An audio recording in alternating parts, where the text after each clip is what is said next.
So hello everyone. Today we are going to discuss about the tryptophan operon or the TRP operon.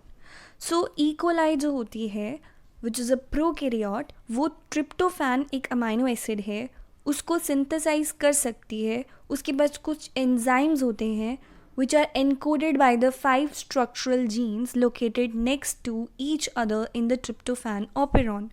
So अगर हम E coli का tryptophan operon देखेंगे तो यहाँ पर आपको दिखेंगे 5 structural genes, tryptophan A, B, C, D and E. ये क्या हैं आपके? These 5 are the structural genes जो कि ट्रिप्टोफैन की सिंथेसिस में हेल्प करेंगे.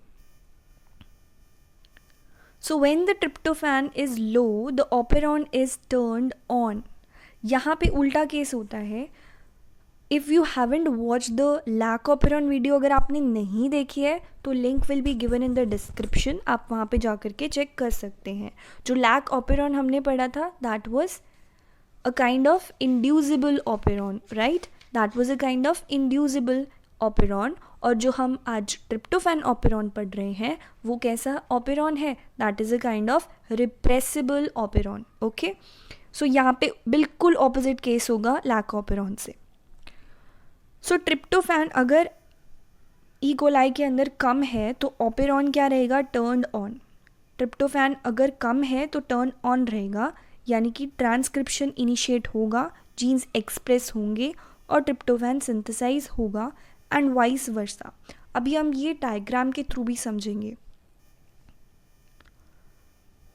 सो यहाँ पे आप देख रहे हो कि अगर ट्रिप्टोफैन प्रेजेंट नहीं है, if tryptophan is not present, यानी कि ट्रिप्टोफैन या फिर उसका ट्रिप्टोफैन का जो लेवल है वो बहुत ज़्यादा कम है, तो ऑपेरॉन क्या रहेगा? टर्न ऑन रहेगा. देखो रिप्रेसर जो है ना, यहाँ पे ये जो रिप्रेसर है वो जब तक ऑपरेटर से बाइंड नहीं कर सकता, जब तक, देखो रिप्रेसर का काम क्या होता है? रिप्रेसर काम ये होता है कि वो ऑपरेटर से बाइंड करता है एंड वो आपका ट्रांसक्रिप्शन नहीं होने देता.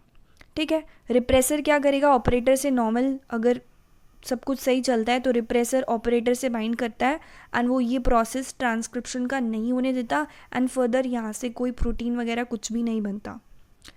बट इस केस में, फर्स्ट केस में, जब ट्रिप्टोफैन का लेवल क्या है? लो है. यहाँ पे देखेंगे when the tryptophan level is low और in the absence of the tryptophan, या ट्रिप्टोफैन का लेवल बहुत कम है तो रिप्रेसर बाइंड नहीं कर सकता. It can not bind to the operator. तो जब ये बाइंड नहीं करेगा, रिप्रेसर बाइंड नहीं करेगा, तो आरएनए पॉलीमरेज क्या करता है?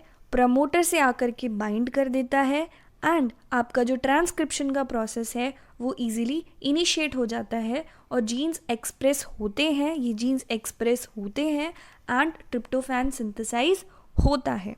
ट्रिप्टोफैन सिंथेसाइज होता है. अब अगर हम सेकेंड केस देखें कि यहाँ पे मैंने क्या बोला कि when the tryptophan is not present, जो अभी हमने डायग्राम में देखा, जब ट्रिप्टोफैन प्रेजेंट नहीं होता है तो रिप्रेसर जो है वो खुद से ऑपरेटर पे बाइंड नहीं कर सकता, तो ऑपेरॉन जो है वो एक्टिव रहता है और आपका ट्रिप्टोफैन फाइनली सिंथेसाइज हो जाता है.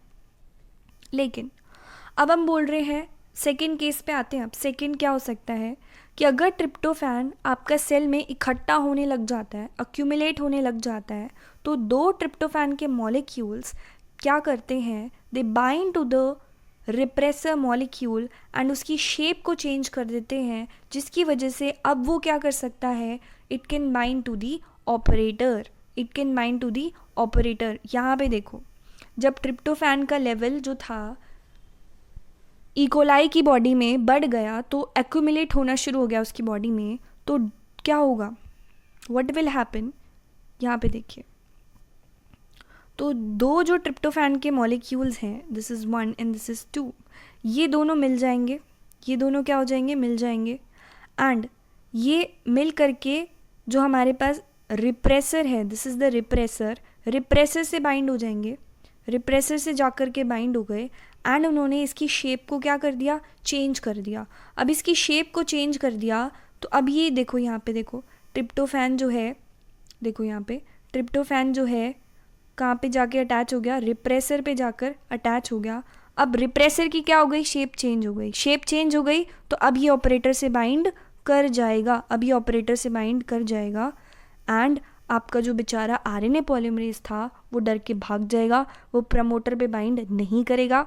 और जब आरएनए पॉलीमरेज ही प्रमोटर पे बाइंड नहीं हुआ तो आपका ट्रांसक्रिप्शन इनिशिएट नहीं होगा एंड कोई भी जो फर्दर आपका ऑपेरॉन है वो क्या रह जाएगा, ऑफ रह जाएगा। ठीक है, so this binding of the active form of tryptophan repressor to the operator, अगर ट्रिप्टोफैन जो है हमारा यहाँ पे देखिए, जो ट्रिप्टोफैन था वो रिप्रेसर से बाइंड करा, रिप्रेसर की शेप चेंज हुई, अब वो ऑपरेटर से बाइंड कर जाएगा। इससे क्या होगा, जो आरएनए पॉलीमरेज है वो नहीं आ पाएगा, ट्रांसक्रिप्शन नहीं हो पाएगा एंड आपका ऑपेरॉन ऑफ हो जाएगा, right. So this is known as the repressible operon, यानी कि ट्रिप्टोफैन की प्रेजेंस होने की वजह से ही आप देख रहे हो, ट्रिप्टोफैन अगर प्रेजेंट है तो ट्रिप्टोफैन नहीं बन रहा है, मतलब सिंथेसिस नहीं हो रही है, ट्रांसक्रिप्शन वगैरह कुछ नहीं हो रहा है। सो इसलिए हम इसको बोलते हैं repressible kind of operon. So thus the actual product of the biosynthetic pathway controlled by the operon regulates the expression of the operon and यही reason है कि हम उसे क्या बोल रहे हैं, repressible operon बोल रहे हैं। So this was all about the tryptophan operon. If you like the video, do share it with your friends and don't forget to subscribe the channel for more updates. Thank you and have a wonderful day.